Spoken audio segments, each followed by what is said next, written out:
సంబంధించిన బ్రహ్మోత్సవాల సందర్భంగా రేపటి నుండి 11వ తేదీ వరకు వచ్చే నెల 11వ తేదీ వరకు జరుగుతున్నటువంటి బ్రహ్మోత్సవ విషయంలో కనీస సౌకర్యాలు కల్పించడంలో అధికారులు ప్రజాప్రతినిధులు పూర్తిగా విఫలమైన సందర్భంగా తెలియజేస్తా ఉన్నాం. మొన్న కోఆర్డినేషన్ కమిటీ మీటింగ్ లో మంత్రి గారు స్వయంగా చెప్పారు, జిల్లాకు సంబంధించిన అధికారులందరూ కూడా ఇక్కడ ఉండి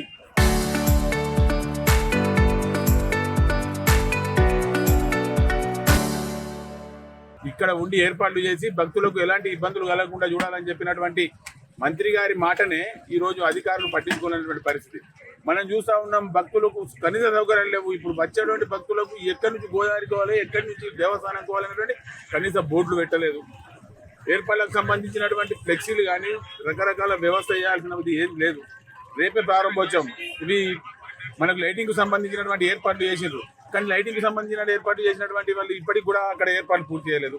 అంతకుముందు కట్ట మీద చింతమని చెరువు కట్ట మీద లైట్లు వేసిన అక్కడికి వెళ్ళి ఇక్కడికి వచ్చే భక్తులకు ఒక ఆనందమైనటువంటి వాతావరణం కల్పించాలని చెప్పి ఇప్పటి వరకు లేదు. రేపే పుట్ట బంగారం, ఇప్పటి వరకు కనీస ఏర్పాట్లు లేవు. మరి ఎందుకు నిర్లక్ష్యం చేస్తున్నారు? హిందువుల పండుగల మీద ఎందుకు అంత ఇబ్బంది పెడుతున్నారు? వేరే మతస్థుల పండుగలు అయితే నానా ఆర్భాటం చేసి హడాబుడి బారుల ముందే చేస్తున్నటువంటి అధికారులు బ్రహ్మోత్సవాలకు సంబంధించి దక్షిణ కాశీ బ్రహ్మోత్సవాలకు సంబంధించినటువంటి విషయంలో ఎందుకు నిర్లక్ష్యం చేస్తున్నారు ప్రశ్నిస్తా ఉన్నాం.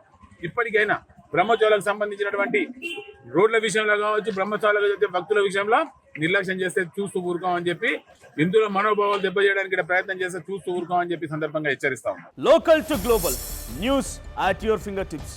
మీ చేతిలో ఒక ఆయుధం. Download R TV app. Media legend Ravi Prakash is back.